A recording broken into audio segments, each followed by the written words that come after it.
Hey, I'm Chris Thompson, your host, and instead of saying Chris Speaks, I'm going to say welcome to Magus Maximus.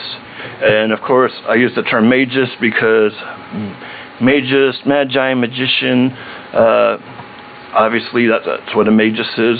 And Maximus because, then it sounds like I'm Magus Maximus, but it's really because it sounds like Gluteus Maximus, which obviously, if you know anything, means butt. Butts are cool. Butthead. They're cool. Okay, so that's the new show title, and I'm going to still be Chris Speaks on the stuff that nobody pays attention to. But, okay, so the first thing, I tried to do this before, but I messed something up. So I'm learning tarot, and I'm learning it from a more, from a occult perspective, and that's what you won't find in bookstores most of the time. So I got the one about the Lon Milo DeQuette book about the Thoth Tarot, and this one's just older writings of tarot from the perspective of, hold on, if I get it out of the light here. I need to turn, hold on. That light is so overpowering. So this book, and it's edited by Donald Tyson, but if you can get a better look, see, oh, that's a better look. There you go. So this book, and I was looking through here, I was reading stuff, and I was looking at the pictures too while I read it. I came across this, and I've seen this picture all the time. This is pretty close to what it looks like from the Rider-Waite Tarot. Hold on, let me get this. All right, so that's the star, and she's pouring water out of jugs. So that made me think of the water bearer, which is Aquarius. And I found out that card did connect to Aquarius, and so I found out that not only, okay, come on, all right, so 12 of these cards connected to the zodiac, like the star's Aquarius, Temperance is Sagittarius, the Hermit's Virgo, vice versa. Okay, and then after that, 7 of these cards connected to the, obviously the 7 classical planets. The world is Saturn. Sun is actually the sun, which is interesting. The moon isn't the moon, though, I don't think. Okay, so sun's the sun. Wheel of Fortune is Jupiter. The Magician is Mercury. The Empress is Venus. The Magician is Mercury. You know what's interesting about that? Let me see if you guys can see this. See, that's Mercury.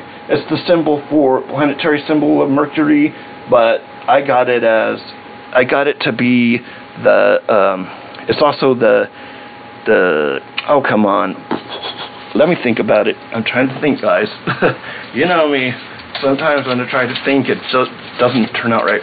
Okay, so it's the alchemical symbol for Venus. I got that, and on this side, this tattoo is a version of Mercury. Most people know it. I do not have it. It's no connection to any satanic thing, because like some people, like it's no more satanic than, because people connect it, because the Church of Satan uses that. Well, they also use the upside down cross, and the upside down cross, I think this is actually probably a Catholic symbol originally. Well, this one is, it's like the cross part of it, because all that this really is, it's the infinity symbol and then like a double cross, almost like a papal cross. But it had never had anything to do with Satanism, and neither does the upside down cross, which some of you might be surprised. The upside down cross is actually the cross of Peter, and it's a Catholic symbol. So people have told me, oh, that's what that is. Well, I mean, they didn't tell me, but I've seen people say, well, you know, this is no, it's not.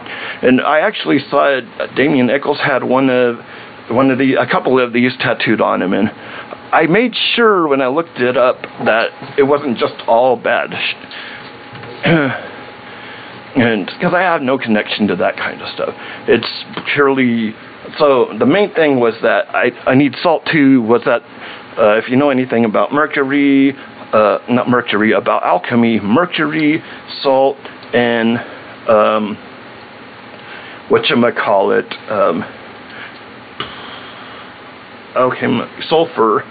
sulfur are found in, they believe that they were found different parts of amounts of that in all metals, and then possibly all things in existence. So these three things were the things that created everything, possibly. Well, and that's my perspective. I might be getting it from people who don't know what they're talking about, because I get my information from books, and then if I don't get them from books, I'm going off on a tangent because I forgot one thing.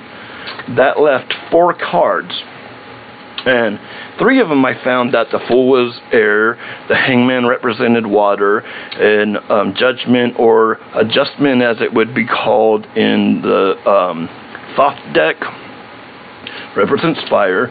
Strength, the Strength card, or the Lust card in the Thoth deck, was the only one left over. It didn't say it was Earth, but I mean, it makes sense that everything else is filled up and the only thing you're missing is Earth. And Strength, especially if you go by the Strength is a very physical, a very Earth-like, a very worldly quality. So that just all makes sense. So these all connect, and everybody knows that the cards, period, like all of them have, even the the Minor Arcana.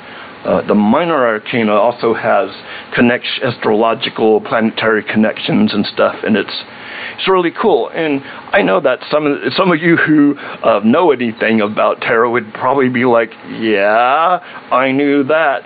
But instead of doing I know that, I don't know. At some point, I don't know, maybe I'll scan them and leave them as a comment. The things the Major Arcana and the things they represent, for any of you who might be able to look at it and say, oh no, you got that wrong, because I'm going a lot from the internet, and I've gone on several, basically you could go to 5 different websites and they tell you 5 different things. So, I mean, it's kind of hard to get that information. And I'm not really, I'm actually interested in learning to do tarot card reading, but I don't know if I can, it just seems too complicated for me, as a thing of, what do they call it? Not tarot card reading, oh come on, my brain's not working here. Not fortune telling. What's the other word for it? Come on, it's on the tip of my tongue. Okay, I feel like an idiot. Maybe I need to look it up. It is divination. I don't know if I can. If it seems like too complicated for me to use as divination, because I don't know, and it takes some concentration. But I'm better using what they used to call a shoe stone. And I'll actually show you. I have 2 different spheres. I got this one. It's a black sphere. I can't remember the stone. It's the black stone they use a lot for these kind of things, for mirrors and magic mirrors and stuff like that. That using for the reflection. The problem with these is, and here's one. This one's a little bit bigger. It's an actual crystal ball. And I actually find the black stone to actually work better for me, because it's solid. With the clear one, it's you're seeing parts of stuff, and it's problem with that is you don't just it's not like in movies where you just see the scene and the magic of something happening and that's how it is. That's not how it works. At least that's not how it works for me. I get symbols, but when I say symbols, well, I have actually got some actual symbols and stuff, which I never made heads or tails of, but then I actually see a lot of animals in the imagery, and then sometimes it's just straight up, the question I'm asking, there was something about weather, and it came up a dog, and then I thought, so okay, there's going to be a storm coming, because dogs are well known for letting you know they'll know a storm's coming before anyone else does. So, and then interesting is that that's a couple of years ago. A huge tornado was going by. Like, I had to stay where I was at. My school, I go just like 30-minute drive away, so I had to stay there because I was at this shop, and they were like, no, you shouldn't go home. You need to stay here because it's going to be right where you are going. So coincidence maybe, but not. And I also like for like yes or no questions, runestones are great.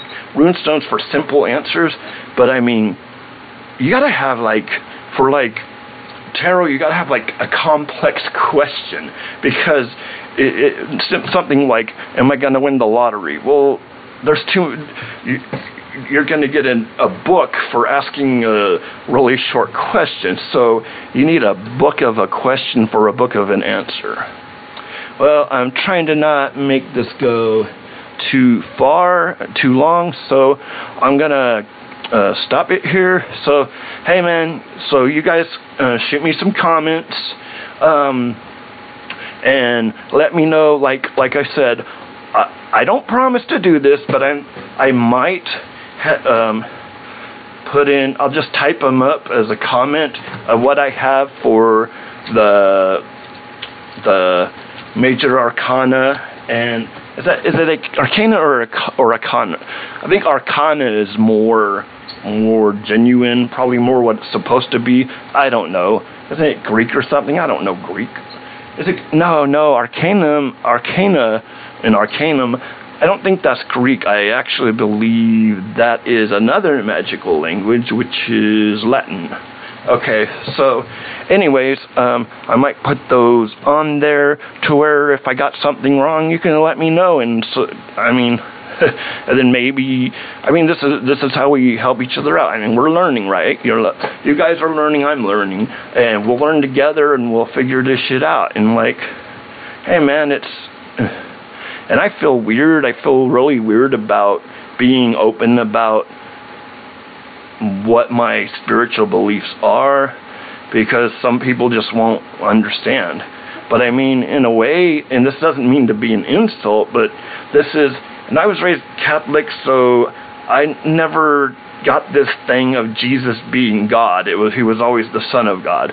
But from the majority of Americans are probably, what do they call? Come on, if they're not Catholic, they're you're Protestants, okay? So, well, the Protestant belief. What is the Protestant belief? Let's break it down. The God man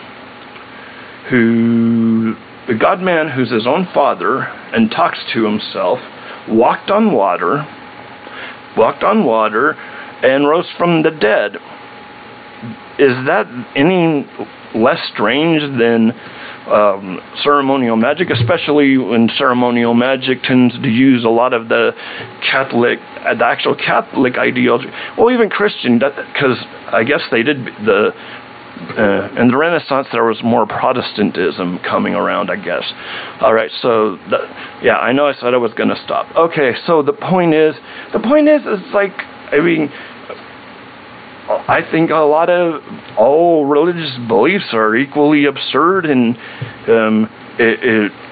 equally to the point. The thing I don't see is in modern religion, at least not on the part of not anybody who isn't in the church and part of the church, there's actually, it's believe in Jesus and everything will be fine, and maybe that's fine, but there's people of us that wasn't enough. It wasn't enough for someone to tell us this and that. It's important for us to grow as a person and actually find some type of method of spiritual attainment instead of the church gives you spiritual attainment and that's that. Nowadays a lot of people just aren't buying that anymore. Whether it's true or not, fine, whatever. We're not debating that. I'm just saying everybody should be able to adhere to whatever religious ideology they want to, or none at all. And that's the great thing about this country. Alright, I said I was going to get off here, and I kind of lied, so you guys hit me up on the comments, man. And give me, if you have any advice, you want to ask any advice, let me know, you know. And why don't you, while you're out here, why don't you go hit the little subscribe button over there, and if you like me enough, and then, hey, why don't you share some of my videos to some people that are similar, I don't know if you want to use the word believe, but are into similar things that I'm into, you're into, whatever. Because, you know, we got to stick together, because we're all us weirdos out there, you know. Got to stay together. And so this is Chris Thompson, and this has been the first episode of Magus Maximus. And I'll see you guys later, so try to stay out of trouble. I know I will.